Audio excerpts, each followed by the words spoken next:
Унчсан.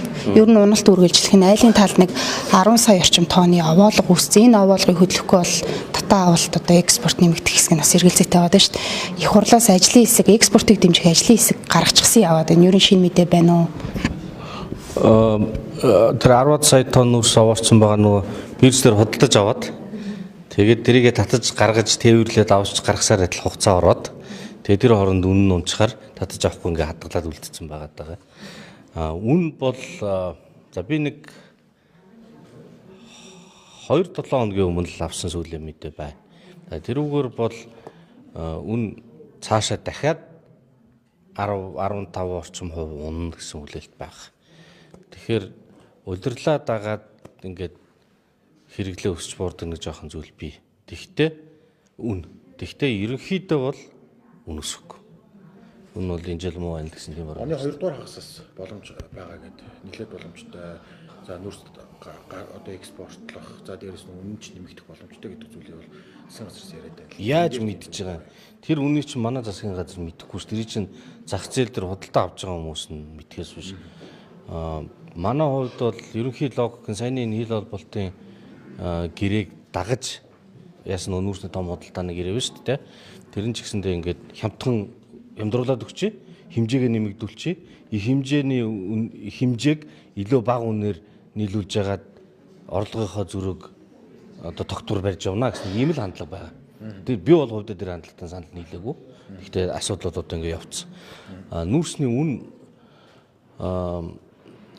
бол нэг айхтар нэмэгдэнэ гэсэн үнэхээр алга байна. Тэгэхээр зэрэг орлогоо тэрэндээ тааруулж тооцох хэрэгтэй. Тэрнээс биш 2 дугаар сагсд гайгүй болчих байхаа гэж орлогоо тооцож болохгүй. Тэгэхээр дүнтэй холбоотой орлого тасж байгаа учраас төсвийн тодтгол бол яригдах ёстой гэж бодож байгаа. 34%-ийг ер нь стратеги гэдэг тодтгол нэр зүүж агаад төр 34%-ийг нь аваад ахын зөв хэсэг асуудал хөндөгдөж байна л да. Уян гишүүн харин эргүүлээд яг тодорхой татвараар л авчи. Тодорхой бай. Тэгжиж хөрөнгө оруулалтад татгол хийдүүдээ стратеги гэж яагаад л төр нь оролцоод ахын буруу хөрөнгө оруулалтаа үргэлээ шүү гэдэг сэдв яригдж байна. Та энэ дээр ямар байр суурьтай? Хөрөнгө оруулалтаа үргэлээ биш хөрөнгө оруулалтаа үргээцсэн шүү дээ. Одоо бол уул уурхаад дээр ингээд төртөө ажилдгуу одоо манай хоёр хөрсийн төрийн өмчийн том компани л биш бол нэг их хөрөнгө оруулаад Монголд тэгээд нэг орд илрүүлэнгүүт нөгөөх нь стратеги орд гэдэг рүү хувираад тэгээд та өөрөө 34%-өөс хувийг илүү эзэмшиж болохгүй гэдэг зохицуулт ийм байхад бол бүгдээрээ 3 дахь улсынхан барууныхан бол ингээд ажиглаад зогссон байх. Тэгээд энэ бол Монголын эрх ашигт үнэхээр нийцэхгүй. Монголын эрх ашигыг юу гэж харж байгаа нэхээр бид нар дэлхийгээс тусгаарлагдсан зожигорсон улс биш, аль болохоор нээлттэй 3 дахь улсуудыг оролцуулдаг байх хэрэгтэй. Энэ гол хөрөнгө оруулалт татах үндсэн сонирхолтой салбар нь уул уурхаа тэгээ энд нь бол айцтай байх. Тэгэхээр стратегийн орд түүний эзэмшлийн хязгаар энэ дээр бол их ухаалаг байдлаар зохицуулт хийх хэрэгтэй. Тэр зохицуулт нь байхгүйгээр жишг тогтооно гэсэн ийм арга зам руу бид нар орж байна. Жишг нь болохоор саяны Ороногийн гэрээн дээр таны 34% одоо хөрөнгө оруулагч та өөрөө 34%-өөс илүү эзэмших болохгүй. Гэхдээ та төртөө хамтарчих юм бол тэр хязгаар чинь байхгүй болчихно. 90% чинь 100% чинь байж болно. Яаж хамтрах вэ гэхээр зэрэг стратегийн ордынхоо хувь эзэмшлээс төр татгалзаад тэрийг нь миний амнат дээр нэмээд ингээд амнатаар нөхөх замаар орно гэдэг. Тэгэхээр ингээд миний харж байгаагаар энэ бол айгүй тодорхой бус хитрхи их тохиролцоонд тулгуурласан зохицуулт нь янз бүр байж болох ийм томьёолол. Ийм томьёолол өөрөө тодорхой биш учраас би бол энэ хөрөнгө оруулалт их болгоомжлно. Энэ ийм тохиолдолд нэг орж ирэхгүй байх гэж бодож байна. Тэгэхээр стратегийн ордын тодорхойлолт хөрөнгийн хязгаар энийг бол тодорхой болгох хэрэгтэй. Яагаад тэгэхээр тодорхойлолт нь яагаад тодорхой биш вэ гэхээр та хайгуул хийгээд нэг орд илрүүллээ, ашиглаад эхэллээ.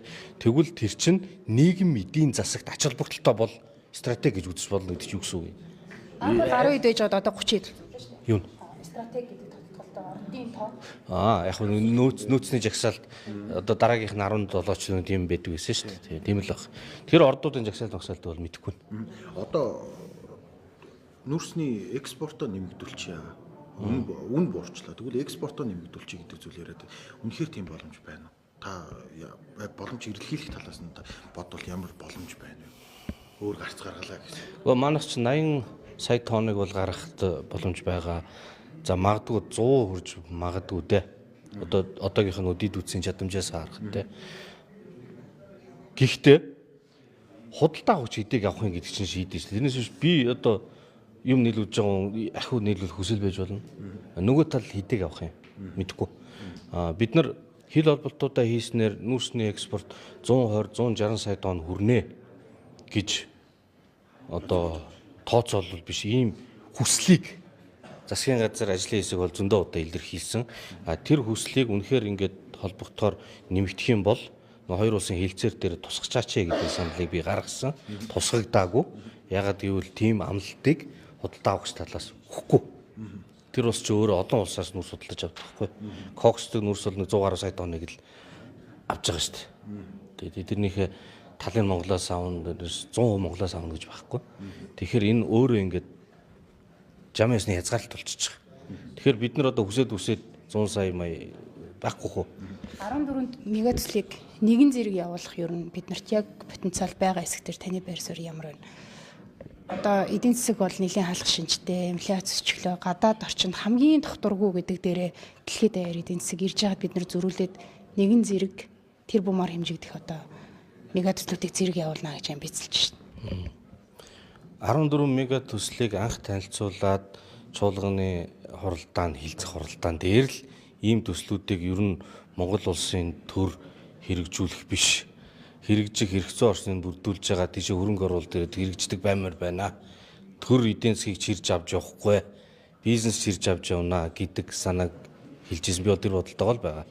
Тэгэхээр одоо 14 мега төсөл гэдгээс нөгөө үйлдвэрлэлийн дэд үтсийн одоо сайн төмөр зам, дэм бомб дээр газрын тосны үйлдвэр, цахилгаан станц эднэр нь чухал. Тэр бусад гой түнэл мүнэл гүүр мөр байшин барилга ордон бол хэрэггүй. Мэдээлэл технологи үндэсний паркийн асуудал шүүхээр шийдвэрлэгдэж байх шиг байна. Тэгэхээр төрийн эзэмшилд байгаа объектыг үнгүүдүүлж хүрээсэлж байгаа урт хугацаанд. Дээрээс нь гих мэт асуудлууд байна л да. Дээрээс нь одоо таны хувьд одоо энэ цахим бодлого байнгын орны дарга. Тэгэхээр яг энэ цахим бодлого IT салбарыг хөгжүүлэх тал дээр яг энэ мэдээлэл технологийн үндэсний парк тодорхой нөлөөг нөлөөтэй байгуулах шүү дээ. Тэгэхээр үйл ажиллагаа явуулах, за яг IT салбарын үйл ажиллагаа явуулдаг компаниудыг хөгжүүлэх тал дээр энэ одоо боломжийг одоо хязгаарлаад байгаа газрын талаар та ямар байрсаар? Манай энэ төрийн захим үйлчлэгээний газар гээд байна. Кибер аюулгүй байдал сайн нэлээд ярьлаа шүү дээ, мэдээллийн аюулгүй байдал. Нийтийн мэдээллийн аюулгүй байдлын төв байна. Эдгээр ч өөрсдөө ингээд төрийн байгууллага байр байхгүй түрээслээд явж идэг.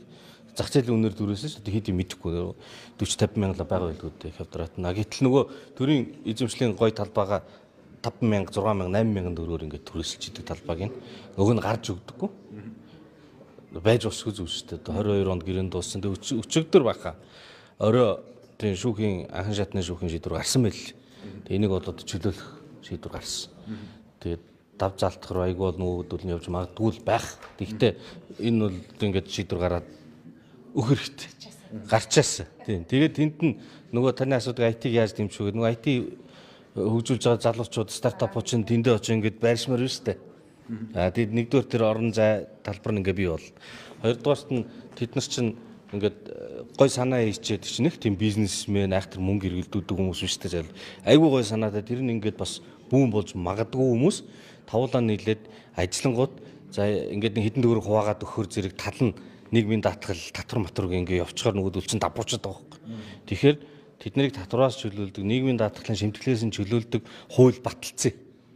24 оны 6 дугаар сард одоо бараг жил болох гэж байна. Хэрэгждэггүй. Ягаад тэгэхээр тэр хуулийг тэр одоо хөнгөлөлтийг эдлэхийн тулд нэг юм бүс үүсгээд виртуал бүс тэр нь ингээд нэг удирдлагатай ажиллах журамтай нөгөө журам нь ингээ гарч өгдөг. Тэгэхээр одоо журмаа хурдлаач гэд ямыг шахаад байгаа. Удахгүй хийн гэж байгаа. Маргааш нөө цахим бодлогын байнгын орон дээр ямар шатанд байна, ягаад удаад байна гэдгийг сонсно. За баярлалаа.